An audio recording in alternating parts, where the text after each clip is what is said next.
Hello, I'm Patricia Kassim, Ontario's Information and Privacy Commissioner, and you're listening to Info Matters, a podcast about people, privacy, and access to information. We dive into conversations with people from all walks of life and hear real stories about the access and privacy issues that matter most to them.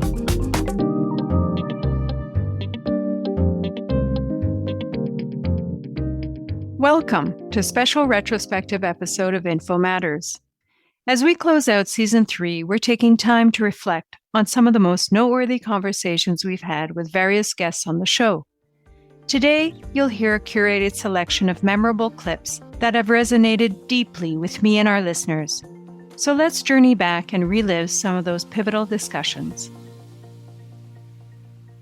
As the Information and Privacy Commissioner of Ontario, I'm both fascinated and concerned about how rapidly our world has transformed, with technology blurring the lines between science fiction and our current reality. Dr. Christopher Parsons, former associate at the University of Toronto Citizen Lab and now manager of tech policy at the IPC, joined me on the first episode of the season for an insightful dive into how policing tools and methods have leapt decades in just a few short years. You've spoken about how we're already living in a kind of sci-fi world when it comes to technological capabilities of law enforcement, somewhat similar to what was portrayed in the movie Minority Report that I just mentioned a couple of minutes ago. Tell us, in what ways has policing entered the science fiction world? So 30 years ago, if someone wanted to figure out what you had been writing to someone else, you've either got to intercept and steam open letters, which is actually legally fraught in this country, or if you want to tail someone, where are they going in a city? Where are they traveling? You've got whole teams of officers, either in the security services or law enforcement, that are going to have to track that person, which means handoffs and cars and planning and hotel stuff. There's a lot that goes into it. Our diaries were discrete things that, you could access by breaking into someone's home. Safes were where we held the most important documents. Law enforcement interceptions meant clipping alligator cables to telephone lines. Move to today. Law enforcement can undertake many of those activities with far fewer human resources and much more quickly. So we store huge amounts of data in the cloud, encrypted and non-encrypted both. So that means, if you've got a personal diary, there's a better than zero chance that it's probably sitting on a server somewhere. You might have a blog or a website where you post personal thoughts that once were much more private. Smart sensors are proliferating everywhere, which means that there's a lot of our mobility data that's available. Smartphones themselves are uploading geolocation information to our photos and other things. So there's an other source of information. So we don't have to have 30 agents figuring out where you're going. We live in a world today where the most advanced law enforcement actors, the most well-resourced law enforcement actors, can do things that really were science fiction just 20 or 30 years ago.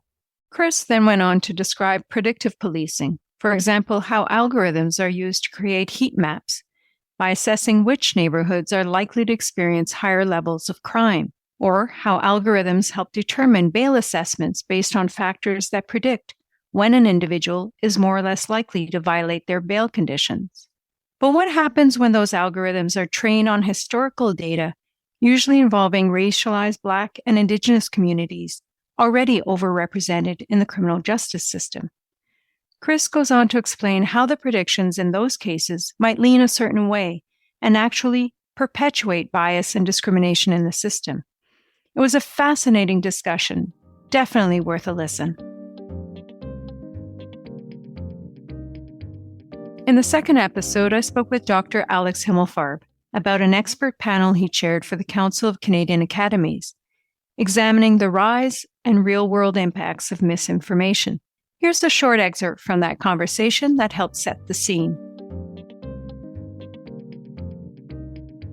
So, as you said in your intro to the report, misinformation isn't really a new phenomenon. You wrote myths, conspiracy theories, and deliberate deceit are probably as old as human communication itself. Yet, misinformation, as you say, has become a defining issue of our times. So how did things get so bad? The first factor, I think, is the rise of social media. and individual messaging platforms as a major way in which people get their information. A recent survey suggested that about 90% of Canadians during COVID got their information from social media or messaging apps. And what that means is that they are exposed to vast amounts of information, but also vast amounts of misinformation, and almost entirely without mediation, without guard posts, without signposts, without people helping to guide through what's true and what's not true. It also, as you said, creates incentives to create bubbles of self-affirming information. The algorithms and incentives built into social media platforms make conflict, clash, and misinformation much more popular and fast spreading. Add to that the second big factor, which is decades of declining trust in public institutions and government, but also in the media and in universities and private institutions as well. There's just a declining trust in one another, a declining social trust, as well as a declining political trust. Research shows that people haven't really lost trust in the concept of science. What they've lost trust in is the institutions they used to rely on to get scientific information. So they don't believe government the way they used to. They don't believe public agencies the way they used to. They don't even believe universities the way they used to. And media people will tell you they don't believe mainstream media the way they used to. I then went on to ask Dr. Himmelfarb what governments can do to address the flood of misinformation out there and help fix the public trust deficit. So it's interesting because you were saying one of the antidotes to misinformation is to encourage a plurality of sources of information and countervailing information. I want to know what the panel found, but also from your own personal experience, having worked in senior public service for over 30 years, having served 3 different governments. What role does government play? What role does transparency and proactive disclosure play in filling the vacuum and providing some of those countervailing sources of truth? I think that's a really important point, especially for the Information and Privacy Commissioner. But in a time of misinformation where there is no trust, not revealing just intensifies the pressure to come up with explanations, feeds conspiratorial thinking. It's messy. A lot of what government does and decisions we make are messy. And sometimes when we expose them, we get hit for it. But we get hit even harder if we hide it. So, when you do spring cleaning and you get the information out, the dust flies and sometimes you pay a price. But if you don't clean, things are much worse. And so it'd be naive to think that exposing our information will build trust overnight. In fact, it creates doubts as well. But nothing is worse than hiding the truth. So I think government has a huge role in being proactively transparent and relying less on freedom of information requests.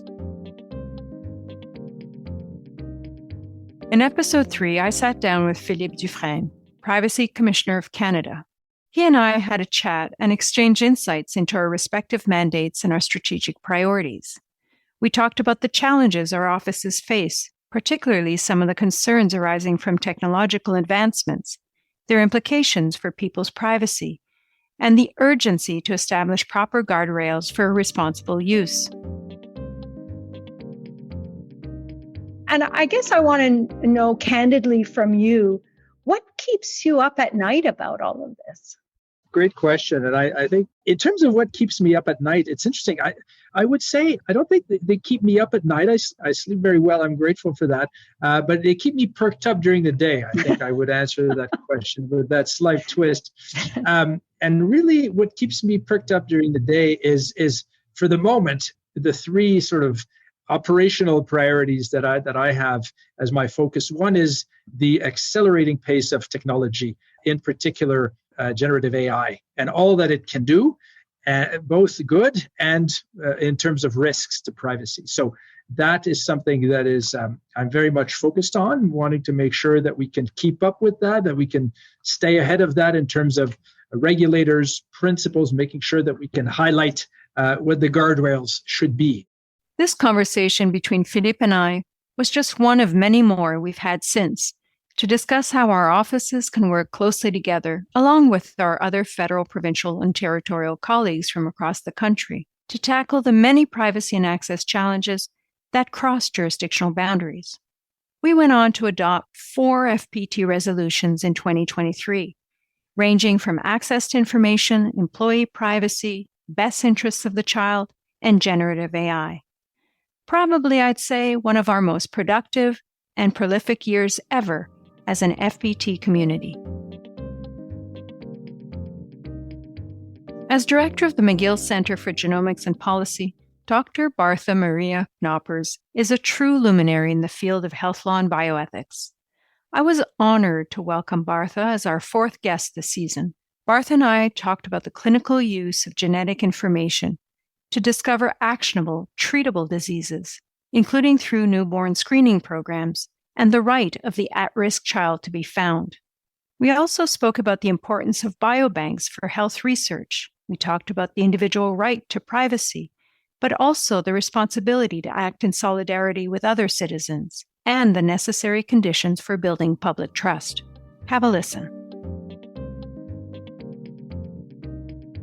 So why is it a problem when some people don't want to be in a biobank or don't want to give their consent to have their samples or other personal data included? Well, that's their right, and for whatever reason, they may decline. The problem is that often the refusal of individuals is because there's a mistrust in the medical establishment.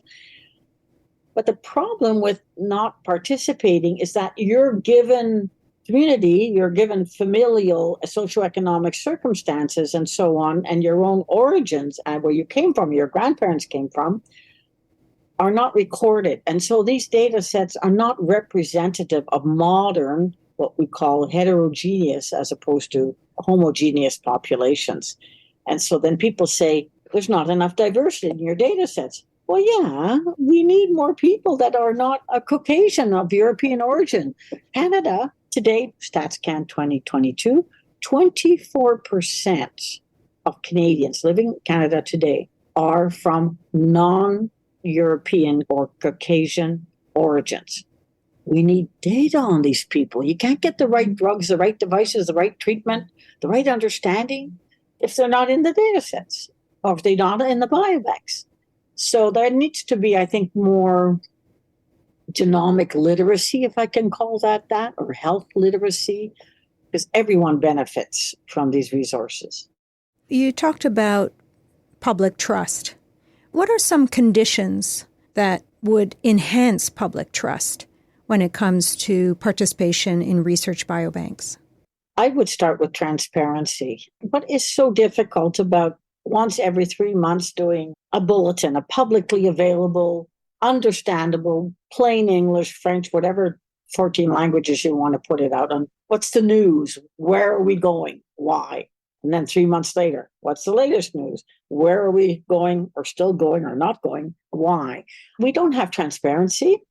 We don't have sufficient visible governance, and we don't have visible accountability for where mistakes are made. So I think once we have that and people know where to go look for stuff, why are we going to Google? Why aren't we going to the Ministry of Health's quarterly bulletin to see what's happening? That kind of thing. I think those are the 3 elements: visible governance, transparency, and then accountability. Being host of Info Matters gives me the rare opportunity to talk with fascinating people from all walks of life.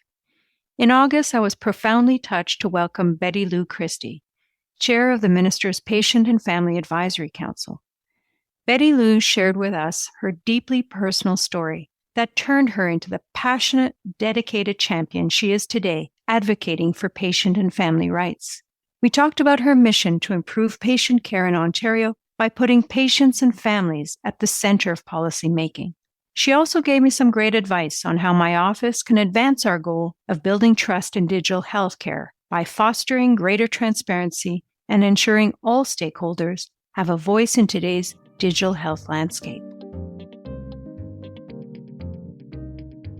One of my office's strategic priorities is trust in digital health. And our goal is to promote confidence in the digital healthcare system by guiding health providers to respect the privacy and access rights of Ontarians, and also to support the use of personal health information for research to the extent that it serves the public good. So in your opinion, what advice would you have for my office to make advances on that goal? I think it probably goes back to that building relationships, bonding piece.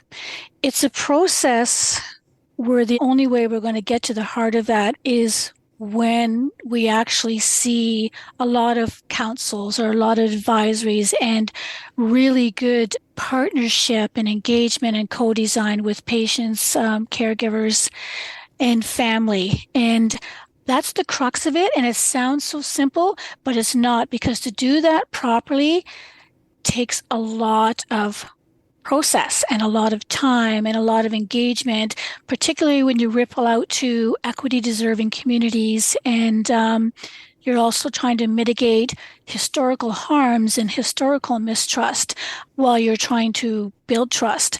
So I think that's one of the most important pieces, is that when we actually are standing up more seasoned and have built capacity in Ontario for this type of engagement and co-design, and we're building all the tools and everything we need to move forward on this, and there's a genuine interest, intent, and heart-soul connection that healthcare system really wants to do this and do this properly. And I think that's for your office too, visiting some of these councils, coming for advice to some of these councils.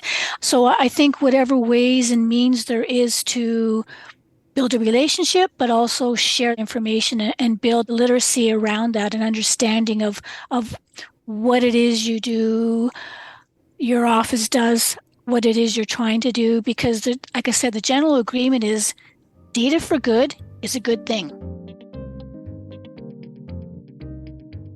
In episode 6, I sat down with Laura Newman, senior advisor at the Carter Center in the U.S., to talk about women's rights to information and the many obstacles they face in trying to access that information. Laura shared some valuable insights into the real-world impacts on women when they lack the information they need to avail themselves of their right to benefits and services. Can you tell us some examples of the kinds of obstacles women face, real concrete examples that you found in your study? In many cases, it was an issue of time. So while women understood the value of information, she didn't have time to get to public agencies. She didn't have mobility. Mobility is a massive issue. Women are incredibly insecure around the world in public transportation and in trying to get from her home to the public agency to seek information. There's also issues of a lack of awareness. Women didn't know about this right. They didn't know how to ask for information. And then just a host of normative and cultural issues. So it wasn't appropriate for women to be asking questions of men. It wasn't appropriate for women to be going and seeking information. There was also issues of fear, where women were just afraid. They were afraid to go to the public agencies. They weren't welcomed. We saw our researchers who we put in public agencies, over 130 agencies, and they visited each one 3 times on 3 different days, 3 different weeks. They saw women trying to come in and get information, to get services, and they were often ignored. They were derided. Why would you want this? Why do you need information? Who are you to be asking me for information? And so once that happens, the opportunity for women to go back is going to be pretty limited. I then asked Laura whether these obstacles are specific to developing countries or if we're seeing some of them play out closer to home. Laura spoke about a much more generalized phenomenon. She talked about the expansion of their Inform Women, Transform Lives campaign that now involves over 36 major cities around the world, including several U.S. and European cities. Notably, No Canadian city has yet signed on, but hopefully that will change after hearing more about this exciting and critically important campaign. The campaign is based again on this idea that women aren't getting information, and because of it, they're not getting their rights. They're not being able to benefit from the services that in this case, municipal governments provide. So each city identifies a service that they have that they believe would be transformative. It's a service that if women had access to would be life-changing for her family, for her community. They identify that service. They identify the target population of women. In some places, it's just whoever lives in their jurisdiction. In other places, they focused on younger women. Some have focused on older women. Some have looked at socioeconomic disparities, but they identify their target population of women, and then they use information as a bridge. So we have this awesome service. We have these women who need it. How can we get that to them using information, raising awareness of the type of services that are being provided, where to go to get it, what are the requirements for application, how long does the service last, what happens if you don't receive it? All those pieces of information are exactly what the right to information is about. It's just really getting that meaningful information into the hands of women and then seeing what happens. And it's been unbelievable. We've had incredible success stories coming out of these cities, and it's just being intentional. It's being innovative, and it's being intentional, and it's being committed. Jason Besner, cybersecurity expert and director of partnerships at the Canadian Centre for Cybersecurity, joined me for episode 7 of the season. Jason shared some of the concerning trends we're seeing in cybersecurity and also some of the practical strategies for organizations and individuals to navigate the ever-expanding digital frontier. Our exchange serves as a reminder of the importance of vigilance, preparedness, and collaboration in the face of cyber threats that impact all of us. In very simple terms, Jason, why does cybersecurity matter? Cybersecurity matters because it's a greater risk than most people realize, both to the personal information and to organizational information and to the critical services on which we rely. It matters because there are constant attempts and malicious actors looking to breach our systems, looking to steal information, whether it's through impersonation, through fraud, through cyber attacks. This is a very lucrative business. It is generating a lot of money. It has grown into a very sophisticated business. There's an entire underground marketplace where you can hire people to do this kind of work. So it's a big concern because, as you said, one attack getting through can be absolutely devastating for an organization. If I can just give you a quick number of detected incidents and reported incidents, there are about 2,000 in 22-23. And on average, we block up to 5 billion malicious attempts on Government of Canada systems a day. So roughly about a 1 billion to 1 win-loss ratio. But that one can absolutely wreak havoc on an organization, not only on its current business, but its future business, its reputation, and on all of the data that it holds on its clients and partners. I want to turn now to focus in on individuals, people like you, me, people listening to this podcast. What, in very practical terms, can individuals do to better protect themselves against cyber threats? The single most popular entry vector for ransomware and other cyber attacks remains phishing. So that is using an email or communication designed to trick the recipient into clicking a link or downloading an attachment that will introduce malware into the system. So the way that phishing succeeds is by catching someone off guard, catching someone distracted. We saw an explosion in these attempts during the pandemic because certainly threat actors knew we were working from home. We were juggling a lot of things. People were concerned. And so you saw an increase of this, and you saw individuals or users that wouldn't normally click on something, click on it because they were doing too many things. So that's the advice that I would give is think about how you're receiving communication and how maybe a partner with whom you have business or you have a personal relationship would be asking you for information. Does your bank normally ask you to provide this type of information in this medium? Do you normally get a text from the Canada Revenue Agency asking you to verify credentials? These are not typical ways that mature organizations will act or try to receive information. There are certain red flags, no matter how well written or how well crafted it is, If it doesn't feel right, ask questions and investigate. If you're working for an organization, report it to your IT department. Ask them to take a second look at it, and because it looks suspicious. The other thing that I would point Canadians to is all the resources at getcybersafe.gc.ca. These resources are really designed for anybody to be able to use and to adopt into action. And as I said before, the basics will thwart the majority of malicious cyber attempts.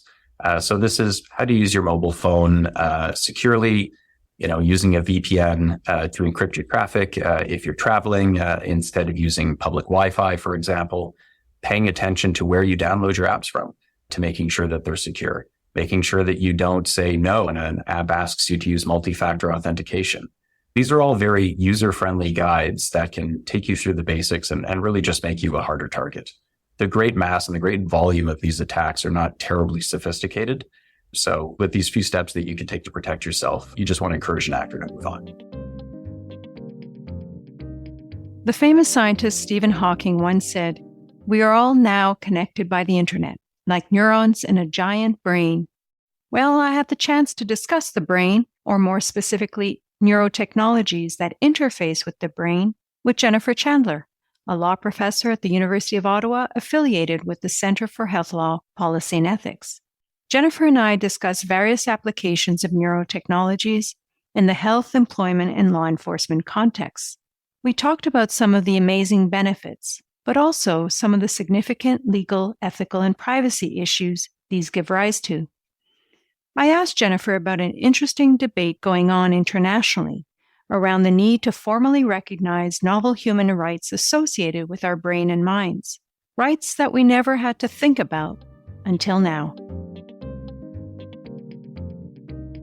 There's a lot of people thinking about the things that you've just raised internationally, and some people are calling on international bodies to begin to recognize novel neuro rights or cognitive rights, to begin to enshrine things like the right to mental privacy, the right to a personal identity or personality, the right to free will. What's happening internationally in terms of codifying some of these novel neuro rights? What can you tell us about that? So it's a really active discussion at the moment, and it's going on at multiple levels. There's international organizations like the UN Human Rights Division that's looking at this actively at the moment. A report is expected next fall, 2024. There are other multinational organizations, regional bodies that have been looking at this as well. And even some countries that have started to modify their law to put in protection for certain aspects of these neuro rights. So Chile is an example where the government has decided to modify its legislation. There's a different list of proposed rights depending upon who you ask, but some of the key ones, in my view, are this issue of cognitive liberty, which would include the right to alter your own mental states as well as to protect them against forcible intervention. Another key proposed novel neuro right is this mental privacy issue, and that would be to protect the privacy and integrity of brain data and mental experiences associated with it. Another big right that's mentioned is fair access to the kinds of brain interventions or augmentations. And the concern here is that some people will have access to neuro enhancements, others not, and this will exacerbate inequality that already exists in the world. So these are three key ones that are being discussed. This is a big debate that's occurring between legal scholars and everybody else who has an interest in this topic. We'll see where we end up with this. There's tremendous activity right now trying to figure this all out. And I think a fairly strong sense that something has to be done. In the final episode of the season, I was joined by Professors Jane Bailey and Valerie Steeves of the University of Ottawa to talk about their research and insights into the unique challenges young girls face in the digital world. They highlighted the crucial role of education in navigating and overcoming these challenges, moving beyond simple rule setting to more informed and meaningful conversations among young people, educators, and policymakers. In this segment, Professor Steeves shares her perspectives on the need for a nuanced, democratically grounded approach to education emphasizing understanding to support and empower young girls in the digital age. So often what we do in these types of situations is we give kids rules. Don't post your name on the internet. Don't post a photo. Don't do this. Don't do that. And they kind of look back at us and say, as if that's a solution. First of all, it's not even the problem, but it's also not the solution. So I think a lot of this really requires the deepest form of education, which is grounded in informed dialogue between people. So we do a lot of education, and we look at these issues and try to create an environment, particularly in schools, but also in community groups, where young people can talk about an example that's distanced from their own lives and raise the concerns that they have about that particular issue. So we made a 20-minute film on the experiences of a young girl in a near future that's using kind of a Google Glass kind of technology to improve her math grade. And it ends up having all sorts of social and political consequences for her. And so we create those kinds of exemplars. So we can go into a classroom and young people can use that to talk about the issues and have a discussion among themselves, but also with their teachers and with their parents and the adults in their lives to bridge that gap so adults can begin to understand exactly what these kids are facing. We also went on to discuss my office's draft digital privacy charter for schools that contains high-level principles and commitments to protect children's online safety, but also to promote their digital literacy and empowerment. I asked Jane for her thoughts on the tangible benefits for Ontario schools and school boards to sign on to the digital charter. How would you describe the benefits of signing on to a charter like that among the schools and school boards in Ontario? I think a big part of it is to signal to the public that you are a rights-respecting institution, that you are someone who centers the very people that are meant to be centered in the education system, which is young people themselves.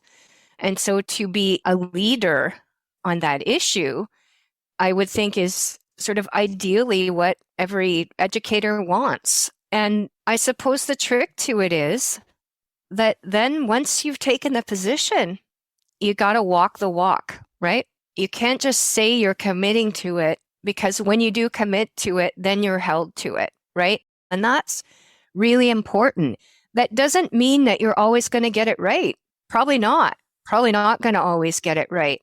It centers you as an institution that says, we're so committed to this that we're willing to come out and publicly endorse this, knowing that it opens up conversations about how to get this right and to recognize that we're going to make mistakes and accept that.